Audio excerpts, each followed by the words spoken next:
Halo, perkenalkan saya Maria Andriani Sianai, NIM 2024 710012. Saya semester 1 Prodi Sistem Informasi Universitas Flores. Jadi saya akan mereview ulang materi 11 sampai dengan materi 15. Materi yang pertama yaitu teknologi komunikasi data. Teknologi komunikasi data adalah teknologi yang digunakan untuk mengirim dan menerima data dan informasi antara perangkat elektronik melalui media transmisi seperti kabel, gelombang radio, atau serat optik. Transmisi data dapat dilakukan melalui berbagai peralatan listrik atau elektromagnetik seperti kabel serat optik, sinyal gelombang mikro, kabel koaksial, radio link, serta sinar laser. Perangkat keras komunikasi data adalah perangkat yang dapat mengirimkan dan menerima data digital dalam sistem komunikasi perangkat. Perangkat ini berfungsi sebagai perantara yang memastikan aliran informasi digital berjalan lancar dan andal antar jaringan. Beberapa fungsi perangkat keras komunikasi data antara lain. Yang pertama, membentuk antarmuka antara sistem masukan, keluaran, bus, dan modem. Yang kedua, melakukan konversi sandi, melakukan sinkronisasi karakter, dan melakukan pengujian kesalahan. Beberapa contoh perangkat keras komunikasi data yang biasa digunakan adalah komputer, laptop, smartphone, tablet, server, dan kabel jaringan. Materi yang ke-12 yaitu pengaruh kepemimpinan terhadap sistem informasi. Kepemimpinan merupakan inti manajemen. Kepemimpinan dapat berpengaruh terhadap sistem informasi dalam beberapa hal, di antaranya memfasilitasi dan mendukung penerimaan teknologi, memastikan karyawan untuk menggunakan teknologi, meningkatkan efisiensi dan produktivitas. Kepemimpinan yang baik dapat membantu meningkatkan kinerja dan hasil kerja pegawai. Kepemimpinan yang efektif juga dapat meningkatkan kinerja organisasi secara keseluruhan. Sementara itu, sistem informasi dapat membantu pimpinan organisasi membuat laporan yang akurat berdasarkan data terkini, data yang diperoleh, dan sistem informasi juga dapat membantu organisasi memprediksi perubahan ke depan. Peran kepemimpinan dalam sistem informasi mencakup mendorong transformasi digital, memotivasi dan mendukung penggunaan teknologi, membangun budaya inovasi, dan yang keempat, membangun fondasi untuk keberlanjutan.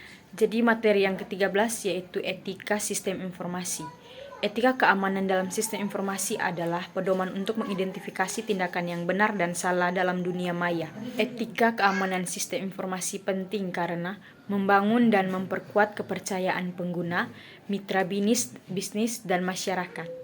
Memastikan kepatuhan terhadap prinsip dan pedoman yang menjunjung tinggi kerahasiaan, integritas, dan ketersediaan informasi. Ketiga, menghormati privasi dan hak asasi manusia. Pada era informasi ini dikenal ada 4 hal yang merupakan inti utama, yaitu privasi atau kerahasiaan, yang kedua akurasi atau ketepatan, ketiga properti atau kepemilikan, dan yang keempat accessibility atau hak akses. Yang pertama, privasi. Privasi yang dimaksud di sini adalah privasi dalam hal hak individu atau hak seseorang dalam mempertahankan informasi yang bersifat pribadi dari pengaksesan orang lain yang tidak berhak atau yang dirahasiakan. Contoh isu mengenai privasi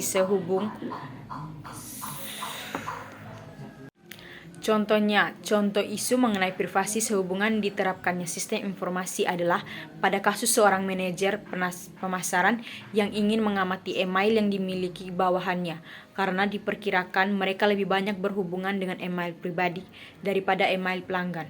Sekalipun manajer dengan kekuasaannya dapat melakukan hal itu, tetapi ia telah melanggar privasi bawahannya. Yang kedua, akurasi atau keakuratan. Informasi yang harus bebas dari kesalahan-kesalahan dan tidak biasa atau menyesatkan. Informasi harus akurat karena dari sumber informasi sampai ke penerima informasi kemungkinan banyak terjadi gangguan yang dapat merubah atau merusak informasi tersebut. Contohnya, informasi mengenai musabab, kerusakan mesin produksi kepada akuntan perusahaan adalah kurang relevan dan akan relevan bila ditujukan kepada ahli teknik perusahaan. Sebaliknya, informasi mengenai harga produksi untuk ahli teknik merupakan informasi yang kurang relevan, tetapi relevan untuk akuntan. Yang ketiga, properti atau kepemilikan. Properti adalah kepemilikan seseorang terhadap suatu barang ataupun non-barang. Aspek properti ini berhubungan dengan siapa pemilik informasi, bagaimana harganya atau bagaimana kadar sebuah informasi itu sangat diperlukan, bagaimana sebuah informasi itu mengalir, dan siapa saja yang boleh mengakses. Contohnya, di Indonesia marak sekali pelanggaran properti seperti pembajakan film-film dan juga barang-barang branded terkenal dengan harga yang relatif lebih murah. Yang keempat, accessibility atau hak akses. Hak untuk mengakses informasi dan pembayaran biaya untuk mengaksesnya. Hal ini juga menyangkut masalah keamanan sistem dan informasi. Contohnya Google. Semua orang dapat bebas untuk memperoleh informasi yang dibutuhkan untuk kepentingannya. Materi berikutnya, materi 14, yaitu keamanan sistem informasi. Keamanan sistem informasi adalah upaya untuk melindungi data dari akses, penggunaan, pengungkapan, modifikasi, atau perusakan yang tidak sah. Tujuannya adalah untuk menjaga kerahasiaan, integritas, dan ketersediaan informasi.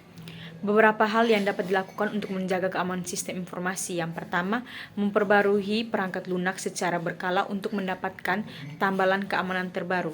Yang kedua, menghindari lampiran email yang tidak dikenal. Dan yang ketiga, tidak meninggalkan laporan yang penting dan sensitif di meja. Materi berikutnya, materi ke-15 atau materi yang terakhir, mampu menjelaskan dan mendeteksi ancaman dalam sistem informasi dan kelemahan sistem.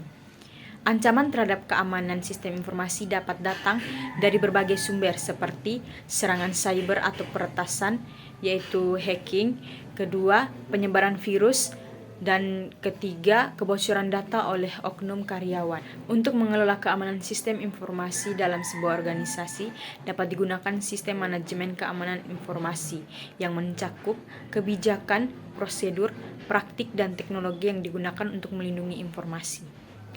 Ancaman yang berasal dari alam seperti banjir, gempa bumi, suhu ekstrim, badai yang dapat merusak sistem informasi. Ancaman lingkungan terhadap sistem informasi berupa ancaman air, tanah, angin, petir, dan kebakaran. Kelemahan sistem informasi seperti yang pertama, risiko keamanan, seperti virus yang dapat menyebabkan hilangnya data atau menghentikan sistem informasi. Kedua, biaya, implementasi yang tinggi untuk mengembangkan dan mengimplementasikan sistem informasi. Ketiga, ketergantungan pada teknologi, kesulitan implementasi, pelatihan karyawan, ketergantungan pada data, dan yang terakhir, perubahan budaya organisasi. Sekian penjelasan mereview ulang materi dari saya. Terima kasih.